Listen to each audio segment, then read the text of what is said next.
যেভাবে লেখা আছে আমি সেভাবেই পড়ছি।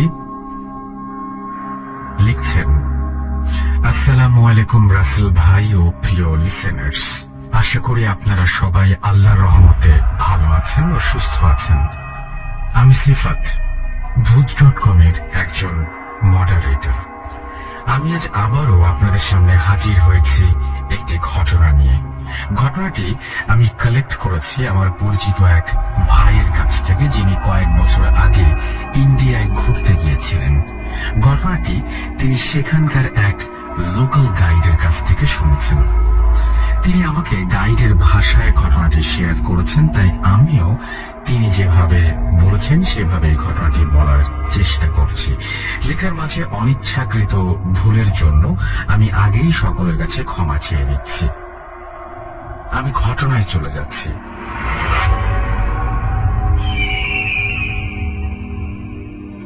আমি অতুল, আমার বাড়ি ওয়েস্ট বেঙ্গলে। আমি বেশ কয়েক বছর আগে এখানের জায়গাটির নাম উল্লেখ করতে না পারার জন্য দুঃখিত, একজন লোকাল গাইড হিসেবে কাজ করছি। কিন্তু আমি আপনাদের যে ঘটনাটি বলবো তার সাথে এই স্থানের কোনো সম্পর্ক নেই। ঘটনাটি ঘটে ভারতের কোন এক মেন্টাল অ্যাসাইলামের আশেপাশে। ঘটনা শুরুর আগে অ্যাসাইলামের বর্ণনা দেওয়া জরুরি। অ্যাসাইলামটি ছিল ব্রিটিশ আমলের তৈরি। এই অ্যাসাইলাম আগে ব্রিটিশদের মিলিটারি বেস হিসেবে পরিচিত ছিল। ব্রিটিশ রাজ্যের পতন হবার পর এখানে অ্যাসাইলাম প্রতিষ্ঠিত করা হয়। মিলিটারি বেস হওয়ার কারণে অ্যাসাইলামটি ছিল বেশ বড়। বিল্ডিং দেখলেই বোঝা যেত এই অ্যাসাইলাম অনেক কিছুর সাক্ষী বহন করে চলেছে এবং মাথা উঁচু করে দাঁড়িয়ে আছে। ঘটনাটি অনেক আগের, আজ থেকে প্রায় 60-65 বছর আগের কথা। অ্যাসাইলামে রোগীর সংখ্যা বেশি ছিল না, তাই সেখানে কয়েকজন নার্স ছাড়া আর কাউকেই খুব একটা দেখা যেত না। রাতের বেলা দূর থেকে দেখলে মিটমিট করে কয়েকটি লাইট জ্বলতে দেখা যেত। তখন সেই অ্যাসাইলামের আশেপাশের বাড়িঘর কিছুটা কমই ছিল। অ্যাসাইলামটি ছিল ঘন অরণ্যে ঘেরা। সেই ঘন অরণ্যে এক ছোট্ট কুটির বানিয়ে এক বৃদ্ধ মহিলা বাস করতেন। লোকমুখে শোনা যেত তিনি নাকি ডাকিনী বিদ্যা চর্চা করতেন, যাকে আমরা সকলে উইচক্রাফট বলে থাকি। তাকে অনেকবার ধরার চেষ্টা করেও কেউ সফল হতে পারেনি। তার ঘরে গিয়ে কখনোই তাকে পাওয়া যেত না। আবার কখনো কখনো সেই কুটিরের আশেপাশে একজন মধ্যবয়স্ক মহিলাকেও নাকি দেখা যেত। আশেপাশে থাকা অল্প সংখ্যক বাড়ির বাসিন্দারা প্রতি অমাবস্যার রাতে ছোট বাচ্চার কান্নার আওয়াজ শুনতে পেত। শব্দের উৎস ছিল সেই বৃদ্ধার বাড়ি বা তার আশেপাশের জায়গা। অনেকের ধারণা ছিল ডাকিনী বিদ্যার সাহায্যে অমাবস্যার রাতে বলিদান করে নাকি নিজের আয়ু বাড়ানো যায় আর বয়স কমানো যায়, আর তাই সেই মহিলার শারীরিক অবস্থার পরিবর্তন হতো, বিধায় তাকে চেনা যেত না বলে তাকে ধরাও যেত না। অর্থাৎ তিনি বয়স কমিয়ে ফেলতেন। ডাকিনী বিদ্যার আরেকটি বিষয় ছিল, আর সেটি হলো যদি কেউ টানা 7টি অমাবস্যা বলিদান করতে ব্যর্থ হয় তাহলে সে ডাকিনী বিদ্যা দ্বারা প্রাপ্ত চেহারা হারাবে আর নিজের আসল বয়স ও চেহারা ফিরে পাবে এবং আয়নায় তার আসল চেহারা সবসময় দেখা যাবে। একবার সেই অ্যাসাইলামের পাশে থাকা একটি বাড়ি থেকে একটি 5-6 বছরের মেয়ে নিখোঁজ হয়ে যায়। আশেপাশে থাকা গুটি কয়েক বাড়ির সকলের কাছে খবরটি পৌঁছে যায়, আর সকলেই রাতের বেলায় সেই মেয়েটিকে খুঁজতে জঙ্গলে বেরিয়ে পড়ে। কিছুক্ষণ খোঁজার পর জঙ্গলের এক পাশ থেকে কেউ একটি হৃদয় বিদারক আওয়াজ শুনতে পায়। সকলেই সেখানে যায়, গিয়ে দেখে সেখানে কম বয়সী এক মহিলা ছোট নিখোঁজ হওয়া মেয়েটির গলা কেটে সেখান থেকে ছিটকে পড়া রক্ত একটি ছোট পেয়ালাতে নিয়ে অনেকটা চায়ের মতো করে চুমুক দিয়ে খাচ্ছে, অর্থাৎ সে রক্ত পান করছে আর কিছুটা রক্ত আঙুলে লাগিয়ে তার সামনে রাখা একটা সাদা কাপড়ে কিছু একটা লিখছে। মেয়েটিকে খুঁজতে আসা মানুষজন তাকে সব দিক থেকে ঘিরে ফেলে আর তাকে একটি গাছের সাথে বেঁধে ফেলতে চায়, কিন্তু তার চেহারা দেখে কেউ আর সাহস করেনি। তার চোখের মণি দুটি একেবারে লাল হয়ে গিয়েছিল আর তার মুখ থেকে গড়িয়ে পড়া রক্ত পড়ছিল। মহিলার চুল ছিল খুবই ময়লা আর উস্কো খুস্কো, হাতের নখ অনেকটাই বড় ছিল এবং তার নখগুলো খুব ধারালো ছিল বলেই মনে হচ্ছিল, কিন্তু মহিলার চেহারা ছিল অপূর্ব সুন্দর। সকলে তাকে চারিদিক থেকে ঘিরে রেখেছিল আর কয়েকজন গিয়ে কেরোসিন তেল এনে তার গায়ে দূর থেকে ছিটিয়ে দিচ্ছিল। তার গায়ে আগুন লাগিয়ে দেয়া হয় এবং ডান হাত ও ডান পায়ের প্রায় 70% পুড়ে যায়। পাশে থাকা মেন্টাল অ্যাসাইলামের এক ডাক্তার হইচই শুনে সেখানে আসে আর লোকাল পুলিশের সাহায্যে সেই মহিলাকে সেখান থেকে এনে সেই অ্যাসাইলামে ভর্তি করায়। যে ডাক্তার তাকে এনে ভর্তি করায় তার নাম ছিল অনিমেষ, আর সে সেখানে কয়েক মাস যাবৎ ডিউটি করছিলেন, তাই তিনি সবটা জানতেন না। তিনি তাকে এনে হাত ব্যান্ডেজ করে দেন এবং তাকে সেই অ্যাসাইলামের একটি রুমে রাখা হয় প্রাথমিক চিকিৎসা শেষে। ডাক্তার অনিমেষ দিনে কয়েকবার তাকে চেক আপ করতে যেতেন আর তার সাথে কথা বলতেন। সেই মহিলা ডাক্তারকে বারবার তাকে ছেড়ে দেবার জন্য অনুরোধ করে, কিন্তু ডাক্তার তাকে সুস্থ না হলে ছাড়তে রাজি ছিলেন না। এভাবে কয়েকদিন পার হয়ে যাবার পর হঠাৎ একদিন এক আজব ঘটনা ঘটে। ওই অ্যাসাইলামের প্রতিটি রুমে থাকা রোগীর প্রত্যেকেরই হাত কেটে যায় এবং হাত কেটে রক্ত দিয়ে দেয়ালে একটি নকশা আঁকে তারা। প্রতিটি লোকের নকশা একেবারে একই রকম ছিল। নকশাগুলোর মধ্যে বিন্দুমাত্র পার্থক্য খুঁজে পাওয়া যায়নি, কিন্তু ওই মহিলাই শুধুমাত্র অক্ষত ছিলেন। সকল রোগীকে নিয়ে চিকিৎসা দেবার পর কয়েকদিন পর সব ঠিক হয়ে গিয়েছিল। এভাবে প্রায় 1.5 মাস কেটে যাবার পর ডাক্তার অনিমেষ একদিন সেই মহিলার রুমে গিয়ে দেখেন মহিলার চুল পেকে যাচ্ছে আর তার চেহারায় কেমন যেন একটা বয়সের ছাপ লক্ষ্য করা যাচ্ছে। মহিলাটির দাঁত কালো হয়ে গিয়েছিল আর তার হাতে থাকা ব্যান্ডেজ খুলে সে তার নিজের চেহারা ঢাকার চেষ্টা করছিল। অনিমেষ কিছু বুঝতে পারছিলেন না।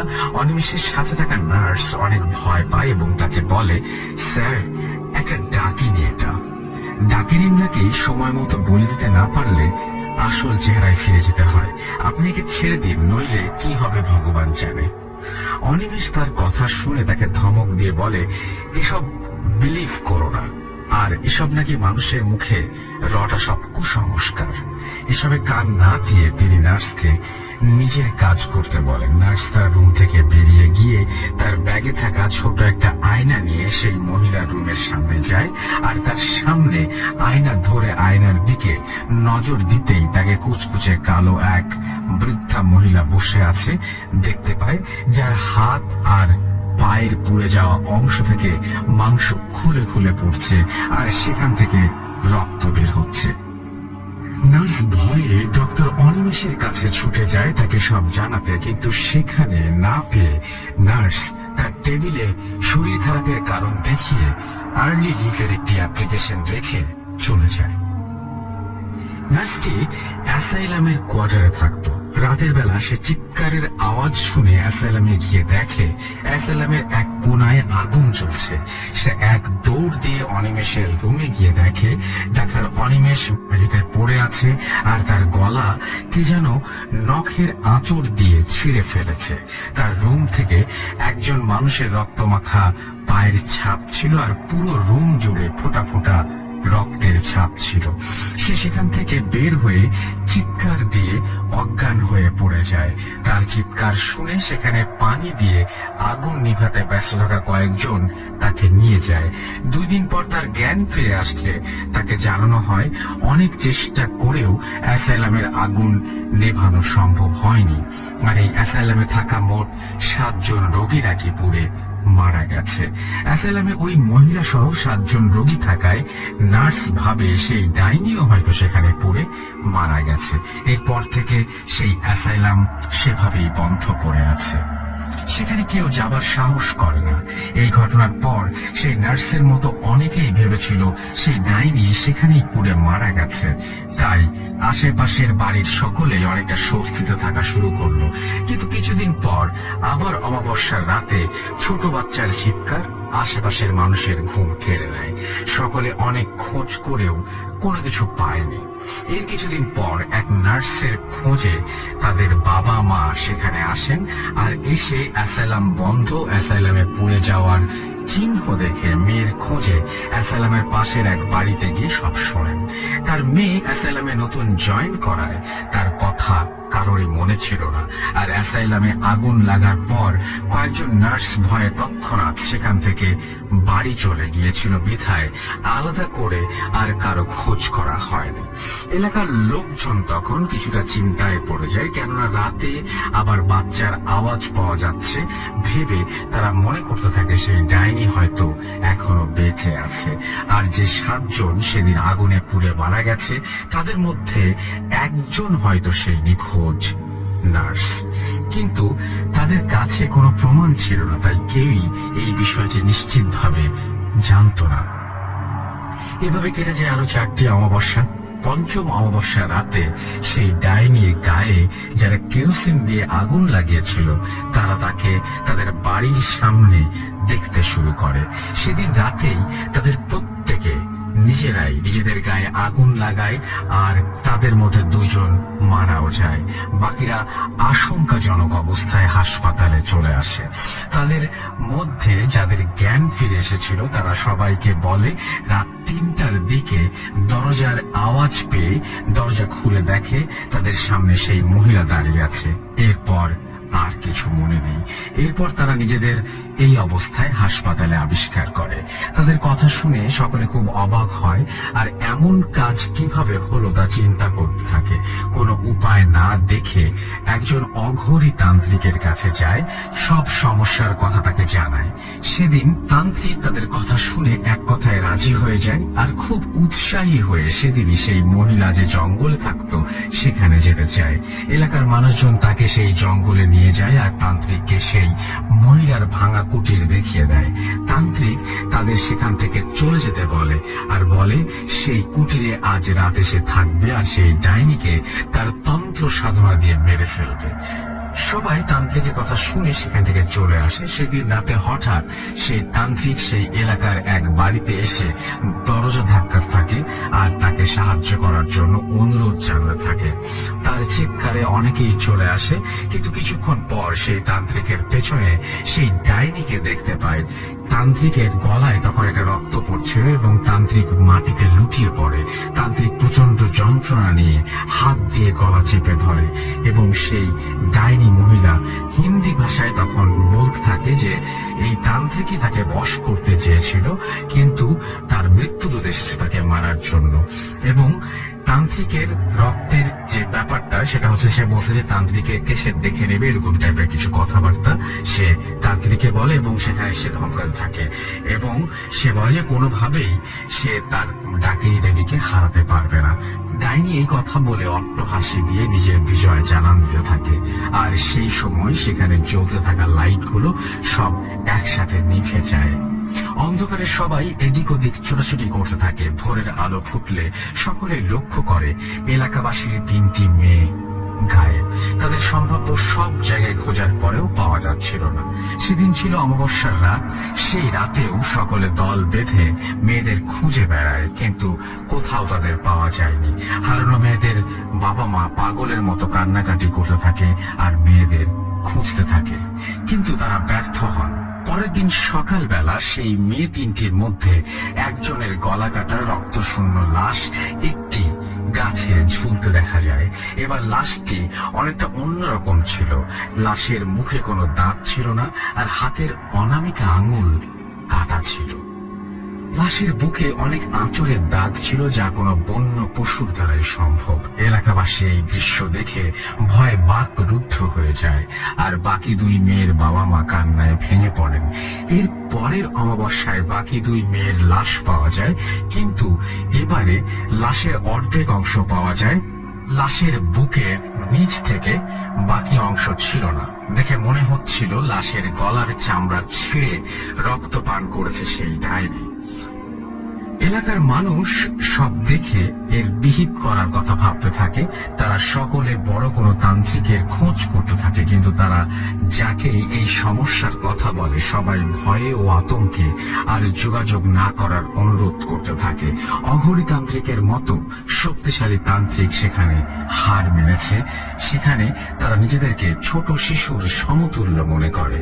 সাহায্য করা থেকে তারা পিছিয়ে যায়। কোনো উপায় না দেখে এলাকাবাসী পুলিশকে জানায়, আর পুলিশ এসে সেই মহিলার খোঁজ করতে থাকে, কিন্তু তাকে কিছুতেই পাওয়া যায় না। অবশেষে অনেক চেষ্টার পর পুলিশ তাকে খুঁজে পায় একটি নিষ্পাপ প্রাণ কেড়ে নেয়ার আগ মুহূর্তে। পুলিশ তাকে গুলি করে সেখানেই মেরে ফেলে। এলাকাবাসীর সহায়তায় পুলিশ সেই মহিলার লাশ আগুনে পুড়িয়ে ফেলে। এরপর সকলে যেন হাঁপ ছেড়ে বাঁচে, কিন্তু আসল তাণ্ডব শুরু হয় এরপর থেকে। সেই ডাইনিকে আবারও কিছুদিন পর অনেকেই দেখতে থাকে। প্রথমে মনের ভুল ভাবলেও পরে যে পুলিশ তাকে গুলি করেছিল সেই পুলিশের বিকৃত লাশ দেখে সবাই বুঝতে পারে তারা ভুল দেখেনি। পুলিশের লাশের গলা মাথা থেকে আলাদা করা ছিল, আর তার চোখ ছিল না। তার ডান হাত ছিল অর্ধেক মিসিং। এবারে এলাকাবাসী মারাত্মক ভয় পেয়ে যায়। তারা কি করবে কিছুই বুঝে পাচ্ছিল না। এভাবে আস্তে আস্তে সেই এলাকায় এক মৃত্যুপুরীতে রূপ নেয়। এলাকার মানুষ প্রায় সব সময় সেই ডাইনিকে একটি লাঠি ভর করে বিকৃত হাসি দিতে দেখে। যারা তাকে দেখে তাদের ভাষ্য মতে ডাইনির চোখের কোটরে চোখ আছে কিনা বোঝা যাচ্ছিল না। তার দাঁতগুলো ছিল কালো এবং দাঁতগুলো খুব ভয়ঙ্কর। মাথার উপরে বট গাছের মতো ঝাঁকড়া চুল, কুণ্ডলি পাকিয়ে আছে। সব দেখার পর এলাকার মানুষ প্রায় হাল ছেড়ে দিয়েছিল। তখন তারা শেষ চেষ্টা হিসেবে সেই অঘরীদের সর্দারের কাছে যায় সাহায্যের জন্য। অঘরী সর্দার তাকে অনেক টাকা আর 11টি মৃত কঙ্কাল দিতে হবে বলে জানিয়ে দেয়। এলাকাবাসী এতে রাজি না হলে অঘরী শেষে 3টি কঙ্কাল আর কিছু টাকার বিনিময়ে রাজি হয়। অঘরী সর্দার তার সাথে আরো 25 জন অঘরী শিষ্য এনে সেই ডাইনির কুটিরের পাশে বসে যজ্ঞ আর মন্ত্রপাঠ করতে থাকে। এলাকাবাসীর মধ্যে কয়েকজন সেখানে ছিল, আর এক সময় তারা লক্ষ্য করে চারিদিকে গাছপালা সব ভেঙে যাচ্ছে, আর প্রচন্ড চিৎকারের মাধ্যমে সেই ডাইনির আবির্ভাব ঘটে। অঘরীর সর্দারকে দেখে ডাইনির আগে গজগজ করতে থাকে। সর্দার তাকে জিজ্ঞাসা করে তাকে মেরে ফেলার পরেও সে কিভাবে ফিরে আসলো, এবং সে তখন জানায় যে সে 2.5 যুগ ধরে ডাকিনী সাধনা করছে এবং এখন পর্যন্ত সে 111টি বলি দিয়েছে, এবং তার উপরে নাকি তার সেই ডাকিনী দেবী সন্তুষ্ট হয়েই তাকে এই ক্ষমতা দিয়েছে, তাকে চিরকাল বাঁচিয়ে রাখবে। এবং সে আবারও বলে যে যে সর্দার এখানে আছে সে সর্দারকে তাকে কোনোভাবেই দমন করা সম্ভব না। ডাকিনীর কথা শুনে অঘরীরা কিছুটা ভয় পায়, আবার মন্ত্র পড়তে শুরু করে। ডাইনি প্রচন্ড যন্ত্রণায় চিৎকার করে উঠে আর পাগলের মতো অঘরীদের কাছে গিয়ে তাদেরকে আঁচড় কাটতে চেষ্টা করে। এমন সময় তান্ত্রিক তার কাছে এক পুটলিতে থাকা কিছু মাটি ডাইনির দিকে ছুঁড়ে মারতেই ডাইনি প্রচন্ড যন্ত্রণায় চিৎকার করতে করতে আস্তে আস্তে ধোঁয়ায় পরিণত হয়ে যায় এবং সেই পুটলির মধ্যে ঢুকে পড়ে। অঘরী তখন বলে, এই ডাইনিকে বন্দী করা সম্ভব হয়েছে আমার শিষ্যদের জীবনের বিনিময়ে, কিন্তু একে মারা সম্ভব নয়। একে এই কুটিরে আটকে রাখবো। এই কুটিরে কেউ যেন প্রবেশ না করে। এই কুটিরের চারপাশে আমি গোল নকশা এঁকে দিচ্ছি, কেউ যেন এই নকশা পার না করে।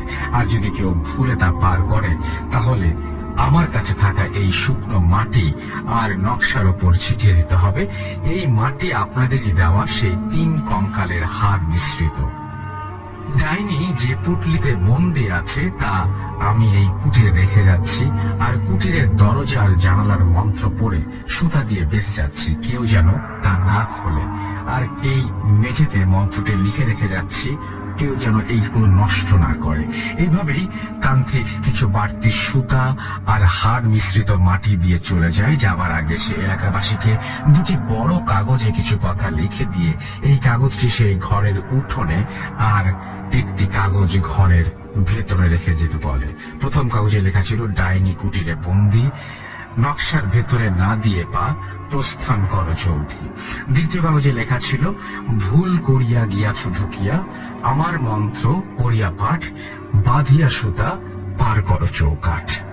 এলাকাবাসী তান্ত্রিকের কথা মতো কাজ করে আর কাগজ লাগিয়ে চলে আসে।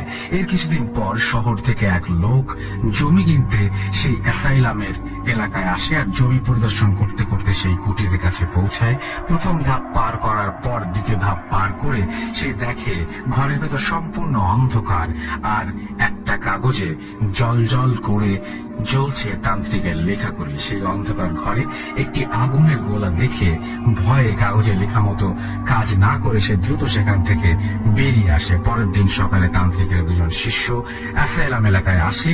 তাদের মধ্যে একজন কয়েকজন এলাকাবাসীকে সাথে নিয়ে যায়, তারা যারা তান্ত্রিকের সাথে সেই রাতে ছিল, যে রাতে সেই ডাইনিকে বন্দী করা হয়। আর একজন সেই কুটিরে যায়। এলাকাবাসী গিয়ে দেখে তান্ত্রিক মরে পড়ে আছে আর তার গলায় আঁচড় দেয়া। তান্ত্রিকের এক শিষ্য বলে, কাল রাতে তান্ত্রিকের সর্দারের চিৎকারে তাদের সকলের ঘুম ভাঙে। তারা ছুটে এসে দেখে তান্ত্রিক গলায় হাত দিয়ে মরে পড়ে আছে। আর তান্ত্রিকের ঘরের বাইরে কিছুটা দূরেই এক বুড়ি দাঁড়িয়ে বিকৃত হাসি হাসছে। তার হাতে একটি লাঠি আর দাঁতগুলো বেশ ভয়াবহ রকমের, এবং সে বুঝতে পারে এটি সেই ডাইনি। তাই দ্রুত এলাকাবাসীকে নিয়ে চলে আসে এবং একজন সেই কুটিরে সব ঠিক আছে কিনা দেখার জন্য যায়। শিশুটি কুটিরে গিয়েছিল, সে ফিরে এলে কুটিরের দরজা সুতা খোলা ছিল, যার জন্য এই ডাইনি বের হতে পেরেছে, কিন্তু পুটলি খোলা হয়নি জন্য সে একেবারে মুক্ত হতে পারেনি। শিষ্য সেখানে গিয়ে নিয়ম মতো মন্ত্র পড়ে সুতা বেঁধে হাড় মিশ্রিত মাটি নকশার উপরে ছিটিয়ে দিয়ে চলে আসে। তারপর বারবার সাবধান করে দেয় সেখানে যেন আর কাউকেই ঢুকতে দেয়া না হয়। পরে এলাকাবাসী সেই কুটির ঘিরে কাটা তারের একটি বেড়া বানিয়ে দেয় আর কেউ যেন সেখানে ঢুকতে না পারে। এরপর আর কখনো সেই বুড়িকে দেখা গিয়েছে বলে কেউ শোনেনি। এই ছিল ঘটনা। ঘটনাটি শুনে আমার গা শিউরে উঠেছিল, তাই ঘটনাটি আমি ভূত.com এর সাথে শেয়ার করলাম। আশা করি আপনাদের ভালো লেগেছে। ধন্যবাদ রাসেল ভাই কষ্ট করে ঘটনাটি পড়ার জন্য। আসসালামু আলাইকুম। সিফাত, ভালো থাকবেন। যেভাবে লেখা আছে আমি সেভাবেই পড়ছি। লিখছেন, আসসালামু আলাইকুম রাসেল ভাই ও ডিয়ার লিসেনার্স, আমার নাম মোহাম্মদ সাবিত আলম, আমি ময়মনসিংহ থেকে বলছি। শুরুতেই অসংখ্য ধন্যবাদ রাসেল ভাই আপনাকে এপিসোড ৭৭-এ আমার ঘটনা ফাদার ন্যাথানের এক্সোরসিজমের ঘটনাটি শেয়ার করার জন্য। ঘটনাটি শেয়ার করায় উৎসাহিত হয়ে আমি আজকে আরেকটা ঘটনা আপনাকে পাঠাবো, তাই লিখতে বসলাম।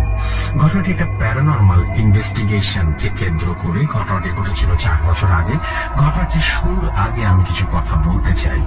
আমি আমার আগের ঘটনায় আগেই বলেছিলাম যে আমি একজন প্যারানর্মাল স্টোরি কালেক্টর, প্লাস আমি হন্টেড প্লেস নিয়ে স্টাডি করে থাকি এবং আমার সাথে একজন জিন থাকে অনেক আগে থেকে। সেই জিনের সাহায্যে হোক বা আল্লাহর কোনো কুদরতেই হোক, আমার কিছু ভিশন আছে। সেই ভিশনগুলির জন্য আমি পজিটিভ বা নেগেটিভ এনার্জি ফিল করতে পারি।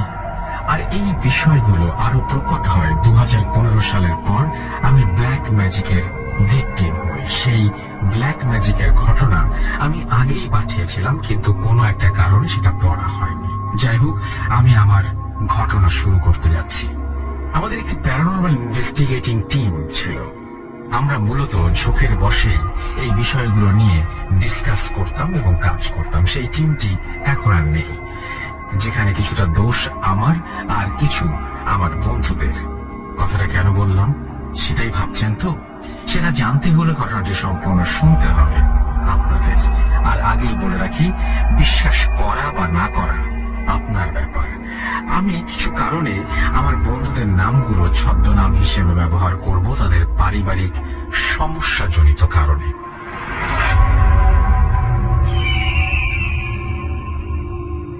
ঘটনাটি ঘটে আজ থেকে 4 বছর আগে।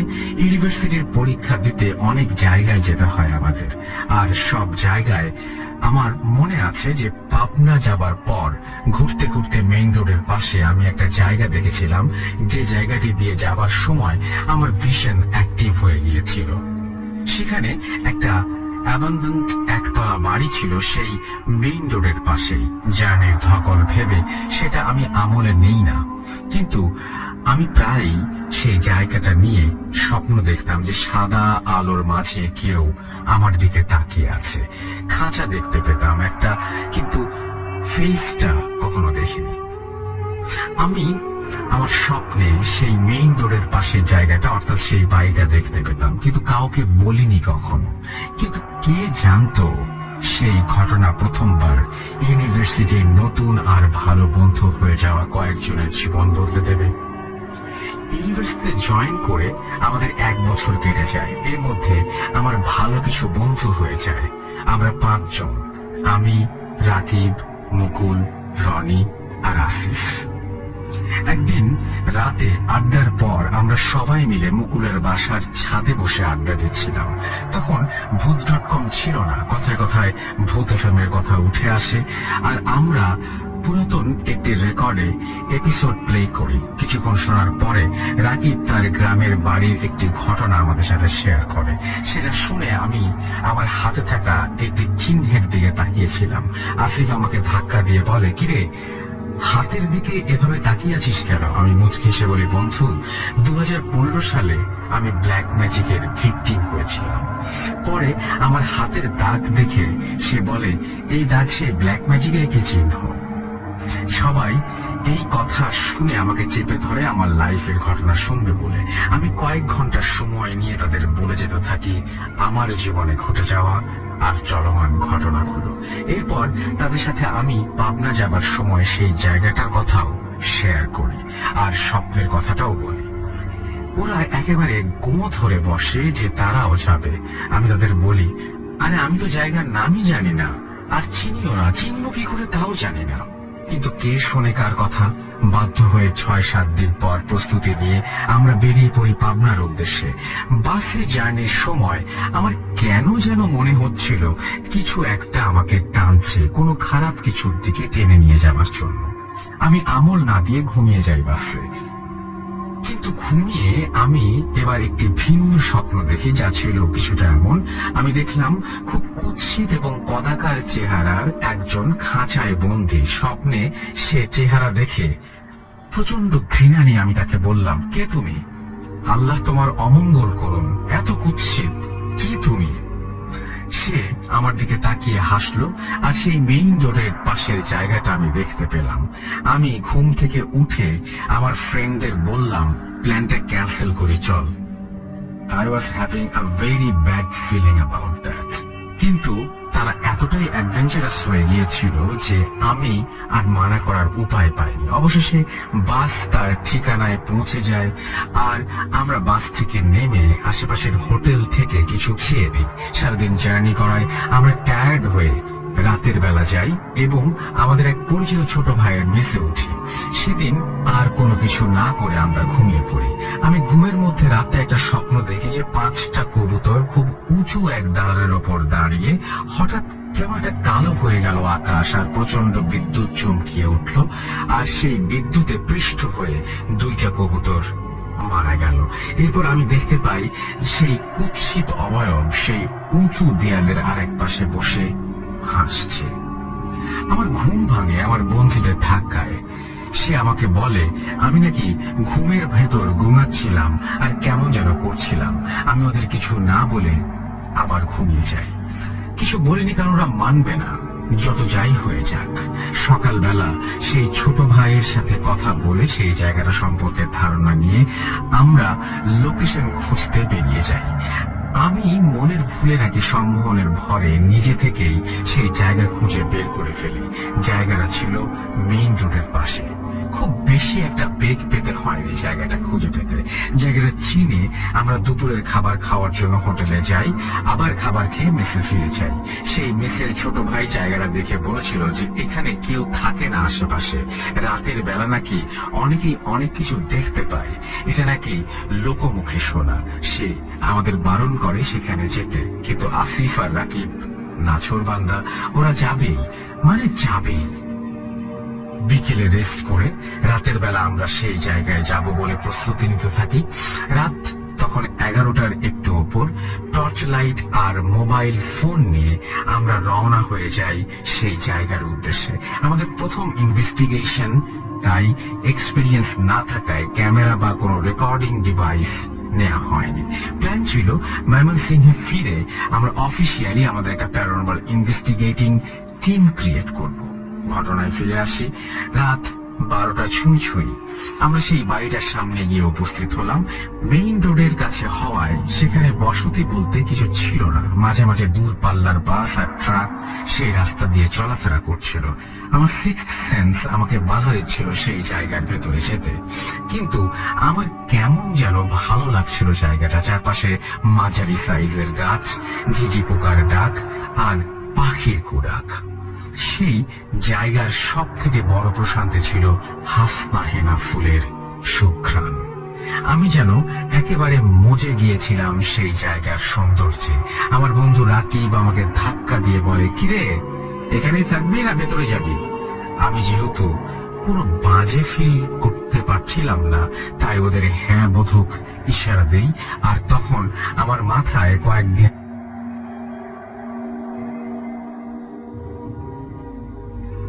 ব্লক, মনে হয় রান্নাঘরের গরম ধোয়া বের হওয়ার জন্য ব্লকগুলো তৈরি করা।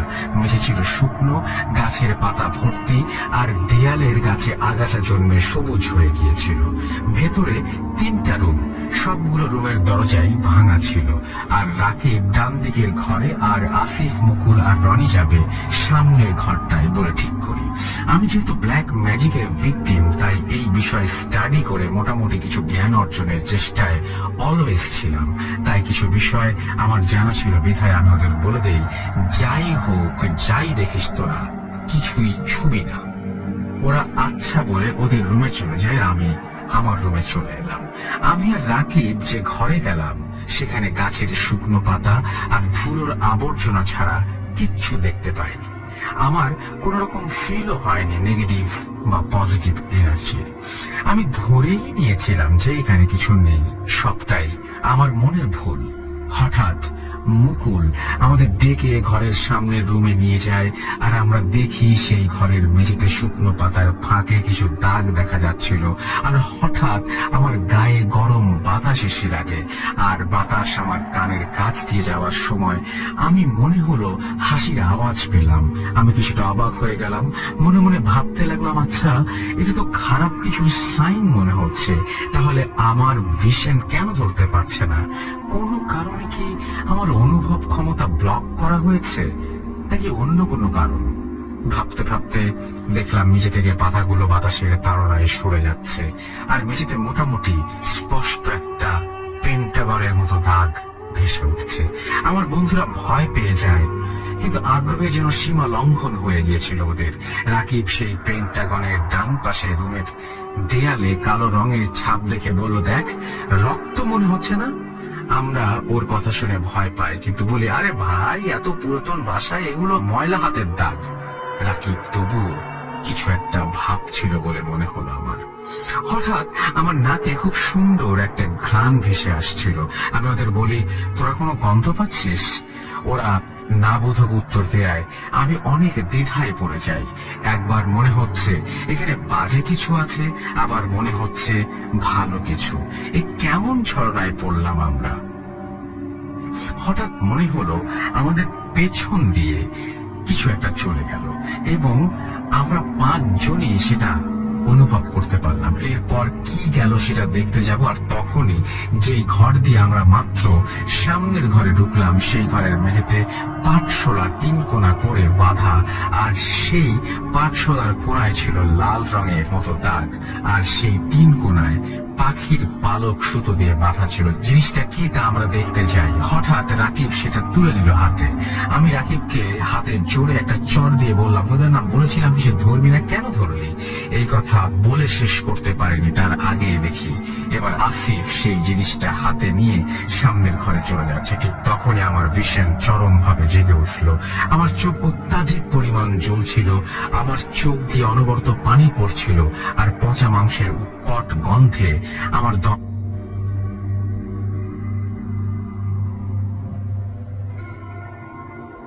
বন্ধ বন্ধ হয়ে যাচ্ছিল।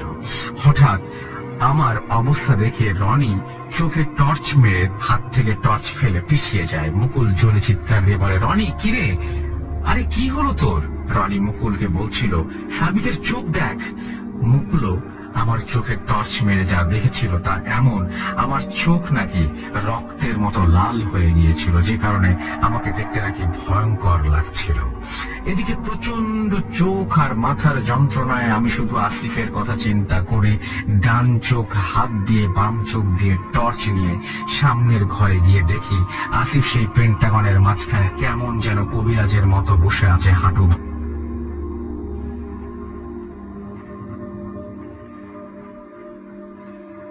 ভাঁজ করে। এরপর দেখলাম সে তার দুই হাত হাঁটুতে রেখে যেন বলছিল। ওকে ডাকতেই ও আমাকে এত জোরে একটা চর মেরে বসলো যে আমার কানে তালা লেগে গেল। রাকিব আর মুকুল মিলে আমাকে ধরে তুললো, আর রনি আসিফকে ডাকছিল অনবরত। খুব খারাপ কিছু হয়তো হতে যাচ্ছিল, আমি ভালোভাবে বুঝতে পারছিলাম। আর তৎক্ষণাৎ আসিফের মাথা চেপে ধরে উচ্চ স্বরে আয়াতুল কুরসি পড়া শুরু করি আর আল্লাহর সাহায্য যেতে থাকি। আমি আগেই বলে নেই, নিজের সাথে ব্ল্যাক ম্যাজিক হওয়ায় আমি কিছু রিচুয়াল জানতাম, যা আমি যদি কোনোদিন স্টুডিওতে আসি তখন শেয়ার করব। এরপর টর্চের আলো পড়তে দেখলাম রুমের সামনে একটা জানালা দেখা যাচ্ছিল। আমি মুকুলকে বলি, ওই জানালাটা খুলে দে জলদি। মুকুল সেই জানালা খুলতেই আমার নাকে ভেসে আসলো আমার চিরচেনা চির পরিচিত সেই ঘ্রাণ, যেই ঘ্রাণ আর কারো না, আমার সাথে ছোটবেলায় থাকা সেই জিনটি।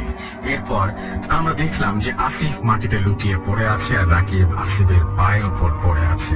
আমি আর মুকুল রনিকে নিয়ে ওদের তুলে খুব কষ্টে বের হয়ে আসি। আমি তৎক্ষণাৎ আমার মোবাইল বের করে দেখি আমার মোবাইল অফ। আমি ভাবি যে আমি ফুল চার্জ করে এনেছিলাম, বন্ধ হলো কিভাবে? এরপর আমি ফোন অন করে দেখি যে চার্জ ঠিকই আছে, কিন্তু কিভাবে যেন বন্ধ হয়ে গিয়েছিল। হাতের চাপ পড়ে হতে পারে। আমি কিছু চিন্তা না করে আমার সেই ছোট ভাইকে কল দেই, যার মেসে উঠেছিলাম, আর তাকে বলি আমরা 5 জন অনেক খারাপ অবস্থায় আছি, সে 3-4 জন বাইকার বন্ধু নিয়ে যেন চলে আসে।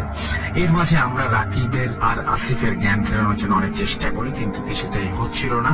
এরপর আমি আল্লাহর নাম করে আমার চোখ বন্ধ করে 4 কুল সূরা পাঠ করি, আর আমার গলায় থাকা একটা তাবিজ খুলে সেই তাবিজটা দুজনের হাতে একসাথে বেঁধে দেই।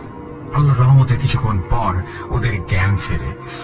এরপর 45 মিনিট পর আমার সেই ছোট ভাই তার বন্ধুদের নিয়ে চলে আসে আর আমাদের বাইকে করে নিয়ে যায়। তারা আমার চোখ দেখে রীতিমতো ভয় পাচ্ছিল। আমি বাথরুমে গিয়ে চোখে পানি দেব, এমন সময় দেখে আমার চোখের অবস্থা আসলেই খারাপ, একেবারে লাল।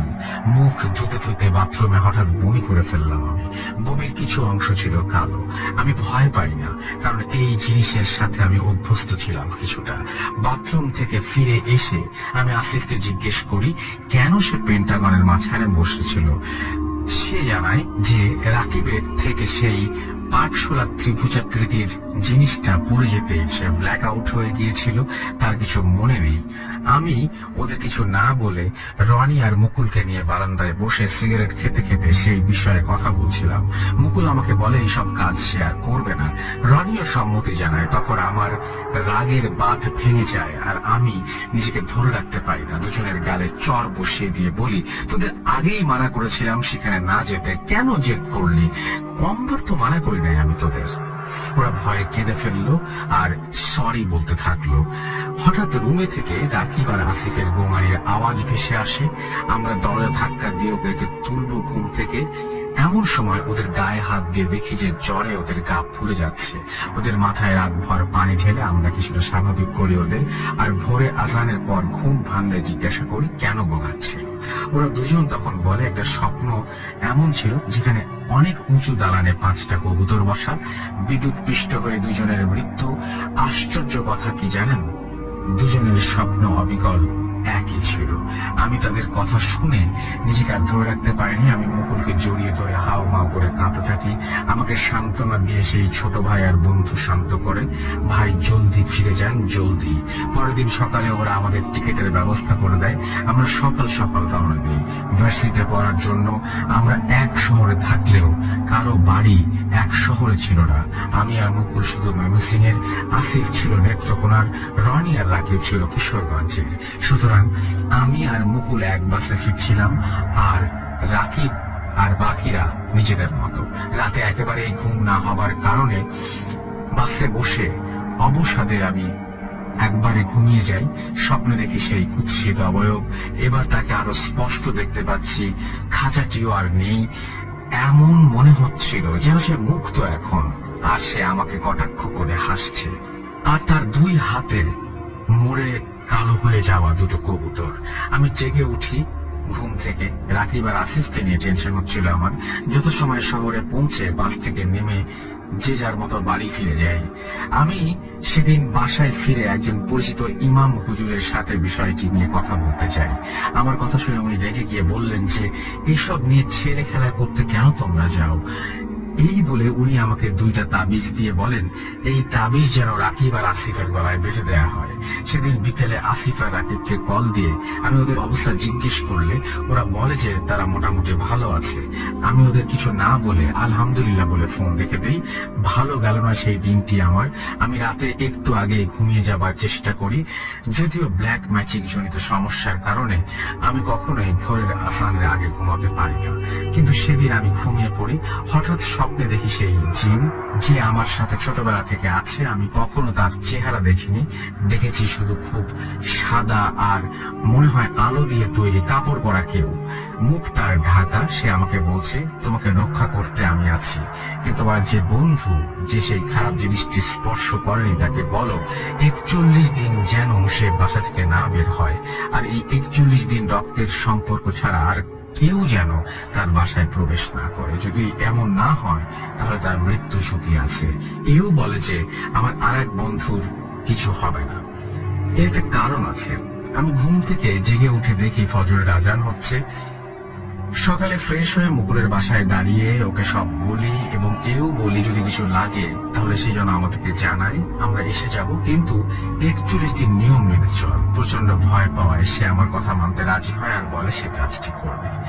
এরপর রনিকেও সেম কথা জানতে গিয়ে ফোন করলে ওর ফোন সে রিসিভ করে না। ভয় হচ্ছিল ওর জন্য। 10 মিনিট পর রনির নাম্বার থেকে কল আসে, আর রনির মা ফোনটির ওপাশ থেকে বলে রনি চিল্লাই গেছে। রনি ফিরলে যেন আমাকে কল করে, এটা আন্টিকে জানিয়ে আমি কেটে দেই ফোন। আমি তখন বুঝতে পারি জিনটি কেন বলেছিল আর একজনের কিছু হবে না, কারণ সে চিল্লাই ছিল। এক সপ্তাহ কেটে গেল। মোটামুটি নতুন বন্ধু ছিলাম আমরা, আর সেদিনের ঘটনার পর সাহস হচ্ছিল না কেউ কারোর সাথে ফোনে কথা বলার।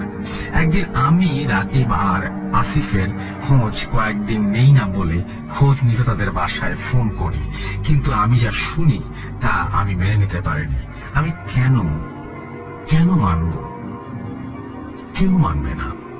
রাকিব আর আসিফ দুইজন তাদের নিজ নিজ বাসার ছাদ থেকে লাফ দিয়ে সুইসাইড করেছে 3 দিন। খবরটা শুনে আমার ভেতরটা হিম হয়ে যায়, আর আমি কাঁদতে কাঁদতে বাড়ি চলে আসি। মুকুলকে জানাইনি, কারণ 41 দিন হবার আগে ওকে এটা বললে ও ভয়ে শেষ হয়ে যেত। 41 দিন পর মুকুল তার বাসা থেকে বের হয়, আর এরপর আমরা যতবার দেখা করেছি সেই বিষয়ে আর কোনো কথা বলিনি। মুকুলরা 1 বছরের মধ্যে নিজেদের বাসার কাজ শেষ করে তাদের হোম টাউন নরসিংদী চলে যায়। এরপর থেকে ওর সাথে আর কখনো আমার দেখা হয়নি। রনি এখনো আমার সঙ্গে যোগাযোগ রেখেছে, কিন্তু সেটা এখানে বলার কিছু না। এভাবে আমাদের টিমটি একদিন শুরু হয়ে সেদিনই শেষ হয়ে গেল। আমরা দুই বন্ধুর আত্মার মাগফিরাত কামনা করে আমি আমার ঘটনা শেষ করতে চাই। রাসূল ভাই, সবাই দোয়া করবেন যেন সে জান্নাতবাসী হয়। আর এই ঘটনার জন্য আমি নিজেকে কখনোই ক্ষমা করতে পারবো না, যদিও আমার বন্ধু রনি আমাকে বলে এটা একটি কোইন্সিডেন্স, কিন্তু আমার মন মানে না। এভাবেই 4 বছর কেটে যায় এই ঘটনায়। আজ অব্দি খুব কম মানুষ এই ঘটনা জানে। আজ ভূত.com-এ শেয়ার করলাম। এই 4 বছরে আমার সমস্যাগুলি কিছুটা বেড়েছে, কিছুটা কমেছে, কিন্তু শেষ হয়নি। এভাবে এখনো চলছে আমার সাথে আমার সমস্যাগুলো। কিন্তু ভিশনের জন্য আমি এখনো কিছু ভৌতিক জায়গায় ঘুরে বেড়ানো পছন্দ করি, জায়গাগুলো যেন আমাকে টানে। কিন্তু খুব কাছ থেকে কখনোই আমি এই কাজ আর করি। যদি সামান্য পরিমাণে কোনো নেগেটিভ আভাস পাই, আমি আগাই না। আমি জানি অনেকের এই বিষয়ে ইন্টারেস্ট আছে, তাই কেউ চাইলে আমার সাথে জয়েন করতে পারবেন, কারণ আমি ভূত.com-এর একজন অফিসিয়াল প্যারানরমাল ইনভেস্টিগেটর হিসেবে কাজ করতে চাই। ময়মনসিংহ থেকে সাবিক বলছি। ধন্যবাদ সবাইকে, ভালো থাকবেন আর আমার জন্য দোয়া করবেন যেন আমার সমস্যাগুলো আল্লাহ সমাধান করে দেন। রাসেল ভাই, আমার কাছে আরো অনেক ঘটনা আছে, যদি আপনি চান আমি অবশ্যই একের পর এক পাঠাবো।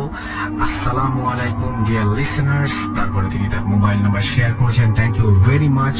It's a long story and I hope you all enjoyed it. এবং আপনিও আপনার স্টোরি পাঠিয়ে দিন আমাদেরকে russell.booth.com@gmail.com এই অ্যাড্রেসে। আপনার ঘটনার অপেক্ষায় থাকলাম। আমরা চলে যাব পরের ঘটনায়। লিসেনার্স, এই মুহূর্তে যে ঘটনাটি আমি আপনাদের সাথে শেয়ার করব, ঘটনাটি যিনি আমাকে দিয়েছেন এবং যার পরিবারের সাথে ঘটেছে, এই দুজনের কাউকেই আপনাদের না চেনার কথা নয়, কারণ ঘটনাটি এসেছে খুলনা থেকে। আর খুলনা মানেই তো বুঝতে পারছেন সৈকত ভাই।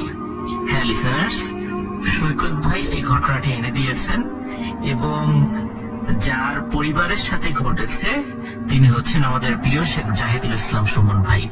শেখ জাহিদুল ইসলাম সুমন ভাইয়ের একটি ঘটনা গত রোজার ঈদের ঈদ স্পেশাল এপিসোডে আমি আপনাদের সাথে শেয়ার করেছিলাম এবং সুমন ভাই কিন্তু লাইভে এসেও আপনাদের সকলের সাথে কথা বলেছিলেন। তো এখন যে ঘটনাটা আমি শেয়ার করব, একটি সুমন ভাইয়ের মায়ের সাথে ঘটে যাওয়া ঘটনা। ঘটনাটির সময় ছিল 1990 কি 91 সাল। সুমন ভাইয়ের বাসা হচ্ছে খুলনা জেলার রায়ের মোহর এলাকায়। সরাসরি ঘটনাতে চলে যাচ্ছি।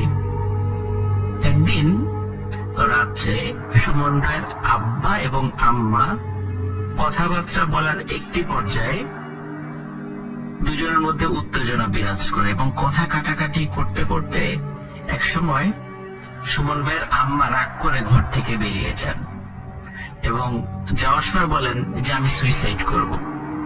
এই কথা বলে ঘর থেকে বেরিয়ে যান।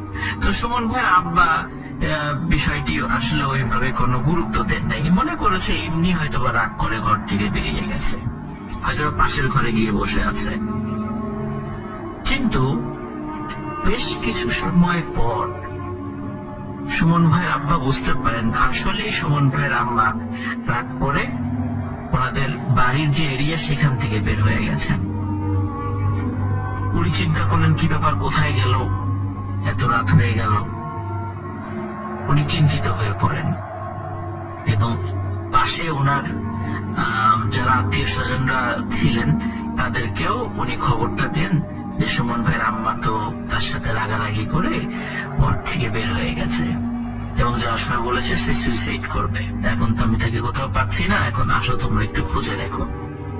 সবাই টর্চ নিয়ে খুঁজতে বের হন। সুমন ভাইয়ের বাসার একদম পাশেই ছিল বড় একটি পুকুর এবং সেই পুকুরের পাশে অনেক বড় একটি আম গাছ রয়েছে। কথিত আছে ওই আম গাছ কেন্দ্রিক অনেক ঘটনা অনেকেই বিভিন্ন সময় দেখেছে। তো সুমন ভাইয়ের আত্মীয় স্বজনরা কয়েকটা ভাগে ভাগ হয়ে বিভিন্ন দিকে চলে যান সুমন ভাইয়ের আম্মাকে খুঁজতে। এদিকে সুমন ভাইয়ের ফুপু এবং তার সাথে আরো কয়েকজন মহিলা ওনারা ওই পুকুর পাড়ে ওই আম গাছের দিকে যেতে থাকেন।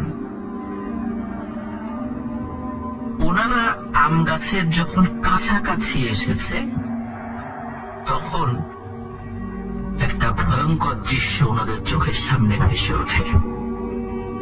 ওনারা দেখেন সুমন ভাইয়ের আম্মা গলায় ফাঁস দিয়ে আম গাছের একটি উঁচু ডালের সাথে ঝুলছে এবং চাঁদের আলোতে স্পষ্ট দেখা যাচ্ছে সেটা। এই দৃশ্য দেখে ওনারা প্রচন্ড জোরে একটা চিৎকার দেন এবং ওনাদের চিৎকারে পাশে অন্য লোক যারা ছিল, যারা খুঁজতে বের হয়েছিলেন, তারাও সেখানে চলে আসেন। চলে আসার পরে জিজ্ঞেস করেন কি ব্যাপার, কি হয়েছে। তখন তারা ঘটনাটি খুলে বলেন। অদ্ভুত ব্যাপার হচ্ছে, ওনারা আম গাছের কাছে গিয়ে কিছুই দেখতে পান না। দেখেন সেখানে কিছুই নেই। তখন সবাই তাদেরকে বলে তোমরা তো ভুল দেখেছো, কিন্তু তারা বলে না না, আমরা ঠিকই দেখেছি। তাহলে সুমন ভাইয়ের আম্মা কোথায় গেলেন? যখন তারা কি দেখলো, কেন চিৎকার করলো, এই বিষয়গুলো নিয়ে যখন বিশ্লেষণ চলছিল, দূর থেকে একজন বৃদ্ধ মহিলার ডাক তাদের কানে আসে। পুকুরের অপোজিট পাশেই একটি ঝুপড়ি রয়েছে, সেখানে তাদের দুঃসম্পর্কের এক আত্মীয়, উনি একজন বয়স্ক মহিলা, সেখানে থাকেন। তখন সবাই সেখানে যান, গিয়ে দেখে সুমন ভাইয়ের আম্মা ওই বুড়ি মহিলার সাথে বসে আছে। সবাই জিজ্ঞেস করে কি ব্যাপার, তুমি এখানে? বলে হ্যাঁ আমি এখানে। তখন বলে যে তুমি এখানে কিভাবে আসলা? তখন সুমন ভাইয়ের আম্মা বলে যে আমি বাসা থেকে বের হয়ে প্রথমে পুকুর ধারে যাই, পুকুরের ঘাটে কিছুক্ষণ বসে থাকি, তারপরে আম গাছের নিচে কিছুক্ষণ বসেছিলাম। আম গাছের নিচে যখন আমি কিছু সময় বসেছিলাম, তখন মনে হচ্ছিল আমার কানের কাছে কেউ ফিস ফিস ফিস ফিস করে কথা বলছে। তখন আমার একটু ভয় লাগে এবং পুকুরের ওই পাশে দেখি এই চাচির ঘরে আলো জ্বলছে, উনি জেগে আছে। তখন আমি এখানে চলে আসি এবং এসে দেখি যে উনি রান্নাঘরে রান্না করছে এবং ওনার সাথে বসে আমি গল্প করছি। তখন সুমন ভাইয়ের যে আত্মীয়া, যে মহিলারা, যারা ভয়ঙ্কর একটি দৃশ্য দেখেছিলেন সুমন ভাইয়ের আম্মাকে নিয়ে, এই বিষয়টি সুমন ভাইয়ের আম্মাকে বলেন। সুমন ভাইয়ের আম্মা শুনে খুবই অবাক হন যে আমি তো আসলে ওই জায়গাটার ফিস ফিস শব্দ শুনে চলে এসেছি, নিশ্চয়ই আপনারা ভুল দেখেছেন বা কোনো প্যারানর্মাল কিছু বিষয় আপনাদের সামনে দৃষ্টিগোচর হয়েছে। যাই হোক, ওখান থেকে সুমন ভাইয়ের আম্মা চলে আসেন, আবার বাসায় চলে আসেন। এই রাত্রের পর থেকে নিয়ে সুমন ভাইয়ের আম্মার সাথে আরো কিছু ঘটনা ঘটতে থাকে। তেমনই কয়েকটি ঘটনা আমি এখন আবার আপনাদের সামনে বলতে যাচ্ছি। লিসেনার্স, একদিন সুমন ভাইদের বাসার কলে পানি উঠছিল না রাতের বেলা। এশার নামাজের সময় যখন বারবার কল চাপছিল সুমন ভাইয়ের আম্মা, কিন্তু পানি উঠছিল না, তখন সুমন ভাইয়ের আম্মা চিন্তা করলেন ঠিক আছে পুকুর ঘাট থেকে আমি অজু করে আসি। যেহেতু ওনার বাসার পাশেই এই পুকুর ঘাটটি ছিল, তো উনি যখন পুকুর ঘাটে অজু করতে গিয়েছেন, অজু করে যখন উনি উঠে আসবেন, হঠাৎ দেখেন পুকুরের মাঝখান থেকে কিছু একটা সাঁতার কেটে কেটে আসছে, জাস্ট লাইক কুমির। কুমির যখন সাঁতার কেটে আসে তখন তার পিঠের একটা অংশ কিন্তু ভেসে থাকে এবং চোখ দেখা যায়, মুখের একটা অংশ ভেসে থাকে। তো সুমন ভাইয়ের আম্মা চাঁদের আলোয় স্পষ্ট ভাবে দেখতে পাচ্ছিলেন পুকুরের মাঝখান থেকে কুমিরের মতো কিছু একটা সাঁতার কাটতে কাটতে কাটতে কাটতে উনি যেই ঘাটের কাছে আসছেন সেদিকে আসছেন। যতই কাছে আসে ততই সুমন ভাইয়ের আম্মার কাছে মনে হচ্ছিল এটি কুমির না অন্য কিছু, মাছ না অন্য কিছু। এবং যত কাছে আসছিল সুমন ভাইয়ের আম্মার কাছে মনে হচ্ছিল এই জিনিসটার মাথা অনেকটা মানুষের মতো। যখন একদম কাছে চলে আসে, সুমন ভাইয়ের আম্মা ভয়ঙ্কর একটি দৃশ্য দেখতে পান যে এটির সারা শরীর মাছ বা কুমিরের মতো। এক্সাক্ট যে কি এটি উনি ভালো দেখতে পারেন নাই, কিন্তু যেটা স্পষ্ট উনি দেখেছিলেন, এর মাথাটা মানুষের মতো, চোখগুলো বড় বড় গোল, আর মুখে ঠিক মানুষের মতো দাঁত। সুমন ভাইয়ের আম্মার কাছে এসে অদ্ভুত শব্দে হেসে ওঠে। সুমন ভাইয়ের আম্মা ওখানে চিৎকার করে সেন্সলেস হয়ে পড়ে যান। সুমন ভাইয়ের আম্মার শব্দ যখন বাসার লোক শুনতে পারে, তারা তাড়াতাড়ি পুকুরের কাছে চলে এসে তাকে অজ্ঞান অবস্থায় পান। তখন তাকে নিয়ে বাসায় নিয়ে যাওয়া হয় এবং তার জ্ঞান ফেরানো হয়। তখন জ্ঞান ফেরানোর পরে সুমন ভাইয়ের আম্মা সব বিষয় খুলে বলেন। লিসেনার্স, ঘটনাটি এখানেই শেষ নয়। ঘটনাটির শুরু আসলে হয়েছিল সুমন ভাইয়ের আম্মা যে রাত্রে ওই আম গাছের নিচে গিয়েছিলেন। তখন থেকেই ওনার সাথে এই প্যারানরমাল বিষয়গুলো ঘটা শুরু করে। এক রাত্রে সুমন ভাইয়ের আব্বা বাসায় ছিলেন না। বাসায় ফিরতে উনি অনেক দেরি করছিলেন। সুমন ভাইয়ের আম্মা, সুমন ভাই এবং সুমন ভাই ছোট বোন তারা একসাথে শুয়েছিলেন। সুমন ভাই এবং সুমন ভাইয়ের বোন তখন অনেক ছোট। রাত যখন প্রায় 12:30, তখন সুমন ভাই এবং তার বোন দুজনেই ফিল করেন কে যেন দু হাত দিয়ে তাদের গলাটা চেপে ধরে উঁচু করে ফেলেছে। সুমন ভাই এবং সুমন ভাইয়ের বোন উভয়ই খেয়াল করেন যে লোকটি তাদের গলা চেপে উঁচু করে ধরেছে সে আর কেউ নন, এটা তাদের মা। এবং সুমন ভাইয়ের আম্মাকে দেখে কোনোভাবেই তারা নিজের মা হিসাবে চিনতে পারছিলেন না। চুলগুলো ছিল অগোছালো, চেহারার ভয়ঙ্কর মূর্তি ধারণ করেছিল এবং গলা দিয়ে গড়গড় গড়গড় শব্দ আসছিল। এদিকে সুমন ভাই ওনার ভাষ্য অনুযায়ী ওনার দম আটকে প্রায় মরেই যাবেন, এমনই আশা করেছেন হয়তো এখনই উনি মারা যাবেন। কিন্তু হঠাৎ করে তখন ঘরে ওনার বাবা প্রবেশ করে এবং এই ভয়ঙ্কর দৃশ্য দেখে দ্রুত সুমন ভাইয়ের আম্মার হাত চেপে ধরে। ওনার শক্তির সাথে কোনোভাবে ওনার বাবা পেরে উঠছিলেন না। তো অনেক কষ্টে ওনার দুই হাত থেকে ওনার দুই সন্তানকে ছুটাতে পারেন। যখনই ছুটাই ফেলেন তখনই সুমন ভাইয়ের মা সেন্সলেস হয়ে পড়ে যায়। আর তখন সুমন ভাইয়ের বাবা স্পষ্ট ভাবে দেখতে পান যে ভয়ঙ্কর একটি দানবের মতো ছায়া মূর্তি সা করে ঘরের দরজা দিয়ে বের হয়ে গেল এবং সুমন ভাইয়ের আম্মা সেন্সলেস হয়ে পড়ে আছেন। এই ঘটনার পরে বুঝতে পারেন যে আসলে সুমন ভাইয়ের আম্মা ওনার উপরে ভয়াবহ কোনো কিছুর একটি আসর পড়েছে। রায়ের মহল থেকে একটু দূরে একজন কবিরাজ আছে। সেই কবিরাজের কাছে সুমন ভাইয়ের আম্মাকে নিয়ে যাওয়া হয়। তো কবিরাজ দেখে শুনে বলেন যে যেই রাত্রে উনি আম গাছের কাছে গিয়েছিলেন রাগ করে, সুইসাইড করার ইচ্ছা ছিল তখনই কিছু দুষ্ট জিন ওনার পিছনে লাগে এবং তারাই এই কাজগুলো ঘটাচ্ছে। ওই ব্যক্তির বশীভূত করা বেশ কিছু শক্তিশালী জিন ছিল, তাদের মাধ্যম দিয়ে সুমন ভাইয়ের আম্মাকে এই জিনের আসর থেকে মুক্ত করেন। বেশ কয়েকবার যেতে হয়েছিল তার কাছে। শেষবার যখন যান তখন ঘটে আরেকটি অদ্ভুত ঘটনা। ওই দিন ট্রিটমেন্ট শেষ করতে করতে বেশ রাত হয়ে যায়। রায়ের মহল ফেরার জন্য যে রাস্তাগুলো ছিল তখন তো অনেক রাত হয়ে যায়। রাস্তায় রাত্রে ছিনতাইকারীর ভয় ছিল। সুমন ভাইয়ের আব্বা ওই কবিরাজকে বলেন যে এত রাত্রে যাবো, রিক্সা বা অন্য কিছু তো পাওয়া যাবে না, কিভাবে যাব? তখন ওই কবিরাজ বলেন যে আমার বাসা থেকে বের হয়ে যাওয়ার পরপরই আপনারা একটা রিক্সা দেখতে পাবেন। আপনারা ওই রিক্সাওয়ালাকে সালাম দিয়ে বলবেন যে আপনারা কোথায় যাবেন, উনি আপনাদেরকে নিয়ে যাবে।